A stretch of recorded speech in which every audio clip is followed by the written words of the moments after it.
Hello there, YouTubers and fellow gamers. Today we're going to be taking a look at this Kickstarter preview of Nemesis, the latest game by Awaken Realms. They've sent me a prototype to have a look at, have a playthrough, and have a chat with you guys about, and give you my thoughts and general opinions about the game.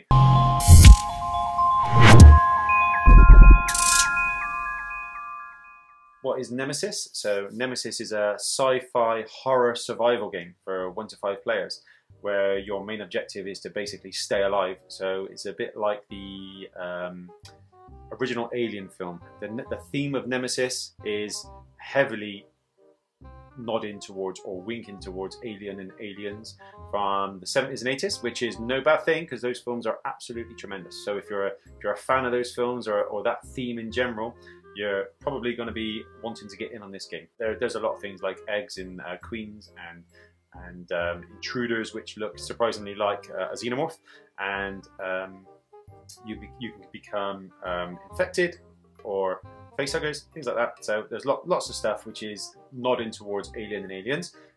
That's fantastic. So it's a 1 to 5 player survival horror game. You're not going to be going out and being a marine and killing everything in sight, because the ammunition is fairly sparse, and you're generally running around trying to avoid encounters with aliens, and you're trying to explore the ship to find certain rooms on the ship, so you can do certain things in order to escape and make your way to Earth. To win the game, you can get to Earth, and to do that you may need to make sure the ship is pointing to Earth and that the engines are working. 2 of the 3 engines are working.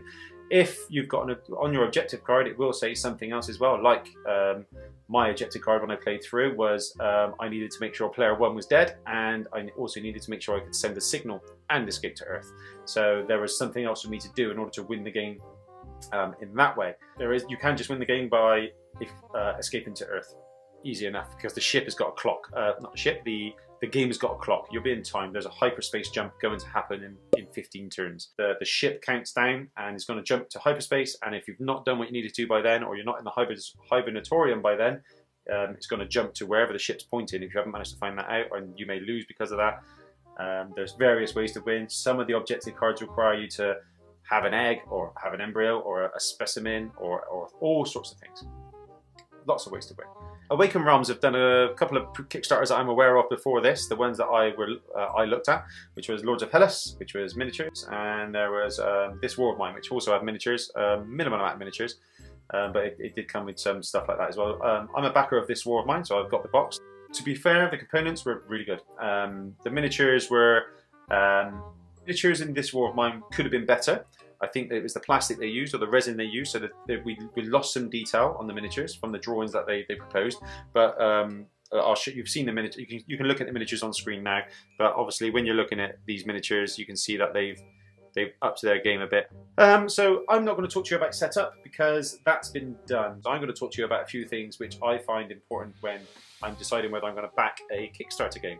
Namely, what are the rules like? What's the gameplay like? Is it replayable? How much replayability am I going to get when I spend my money? What's the theme?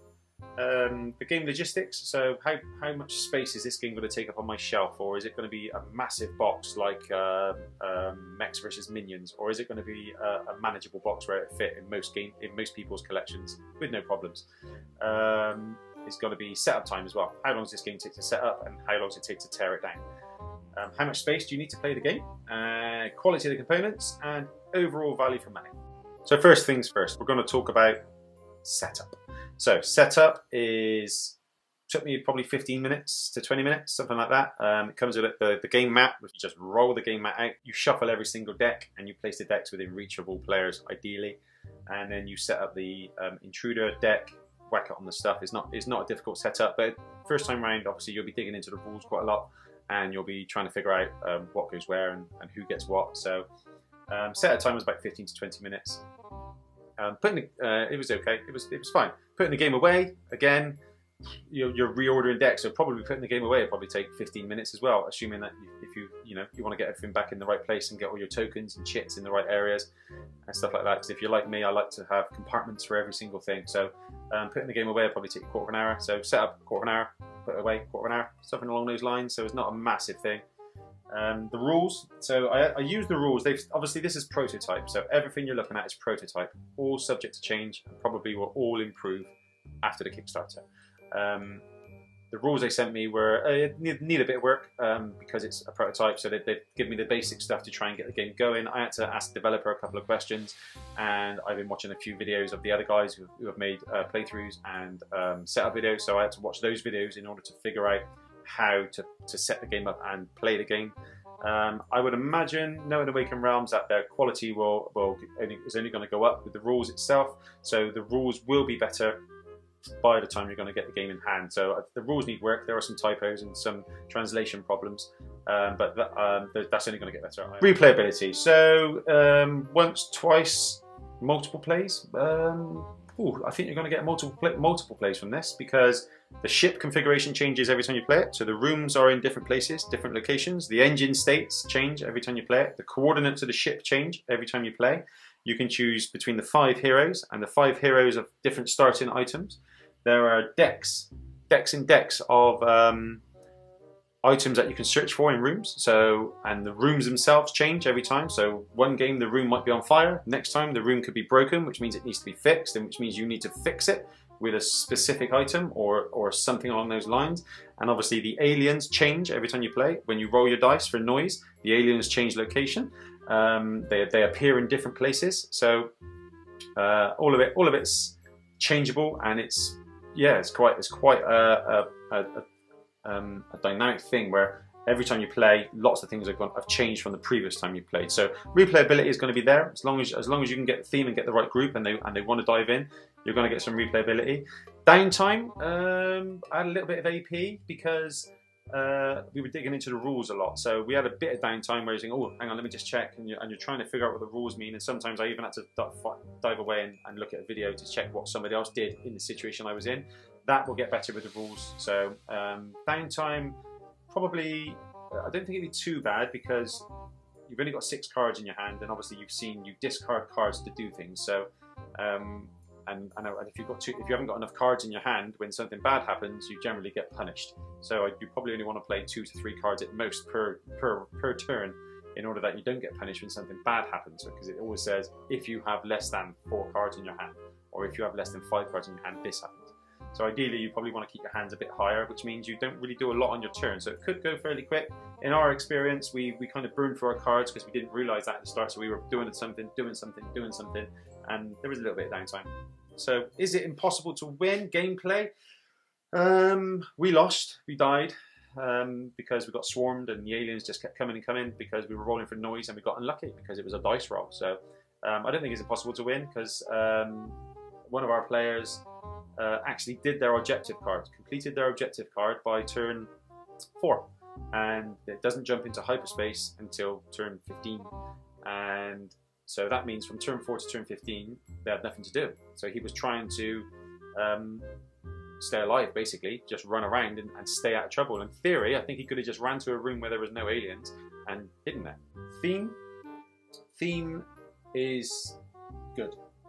It really is. If you've watched Aliens and Alien, that's the theme. You've got a dark ship, and you've got exploring, and you've got aliens in ducts and corridors, and that's your theme. It's good. You'll like it if you like that sort of genre. If you like alien sci-fi and sci-fi horror, you'll like the theme. It's good. It's great. It would be nice if we had a soundtrack. I know some games are starting to release soundtrack, so you just whack a YouTube video on whilst you're playing the game in the background on your phone or your iPad or your laptop, and it adds atmospheric music and sounds. Also, there's a website called Tabletop Audio, and they do 10-minute loops of audio where you can just press play and play the game, and it just loop through, so it adds a little bit of atmosphere to your gameplay. And I think that would be great as well, because you know, it just makes you feel more in the moment and all that sort of stuff. So game logistics, so storage of the game, as long as if it stays this size, you're going to have no problems at all. It's smaller than the Imperial Assault box, and it's smaller than Mansions of Madness. If the miniatures themselves come to me in a separate box, so they sent me 2 of these boxes. There was one box, and then there was another box the same size with the miniatures in. So whether or not they'll do that for the actual Kickstarter. I don't know. I don't know how they're going to ship it with all the miniatures in. Hopefully, if they can make the box a little bit bigger and they can get the miniatures in this box as well, the storage is great. It's going to be no bigger than Mansions of Madness or Imperial Assault. So quite a big box, but not massive like Mechs vs Minions. Space to play the game. This is not a coffee table game. You will not play this on a little coffee table, like a 3 foot by 3 foot coffee table. You need a 6 by 4 table. I would suggest. We played it on about a 6 foot by 3 foot, 4 foot table, and we were hanging off the edge at times and stuff like that. So I think as much space as possible would be great. So probably this is a dining room table game, not a small coffee table. Quality of components. So this is a prototype, so all of the components are subject to change. The cardboard stuff they sent me is just, you can see, it's just pure prototype. They printed that out, stuck it on a bit of cardboard and cut it out. So I can't really judge that. But Awaken Realms send out good quality stuff, and there's no reason to expect them to not do that on this. I would imagine the minis that they've sent out, these will be, I would imagine these are final, because they're not going to get another sculpt done in these miniatures, and that, you know, this will be the miniature that you're probably going to get in the game box. The Zenithal highlights and the washes that they've applied, they add to the minis. Yeah, you know, it's a quick airbrush blast, and they wash them with a blue wash, and sometimes they add some blood and some red ink to their claws. And they're big. The miniatures are big. I don't know if that's a problem or not. The alien miniatures, the intruder miniatures, are very large. So when you put a couple of them on the board, they start taking up a lot of space. And I don't know, maybe it's just me, and I'm used to Games Workshop 28mm size miniatures, because these miniatures are they're huge. Some of them are massive. Value for money. This is going for £70 on Kickstarter plus your shipping. So I don't know what it is in dollars nowadays. Probably about $95, something along those lines. $100 possibly.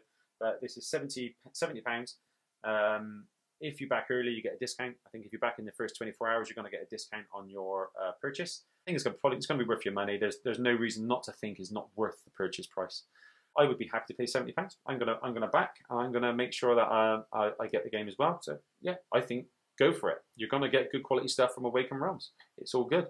But yeah, negatives wise, I think all in all there weren't that many negatives. Nothing too major that I would say don't back this game. I would happily recommend it, and I think once Awaken Realms have ironed out all their rules issues and they've got the rulebook right, and the component quality will be good, believe me, it's going to be a nice game. It's going to be an epic game to get to the table, and it's going to be a fun, enjoyable romp into sci-fi horror.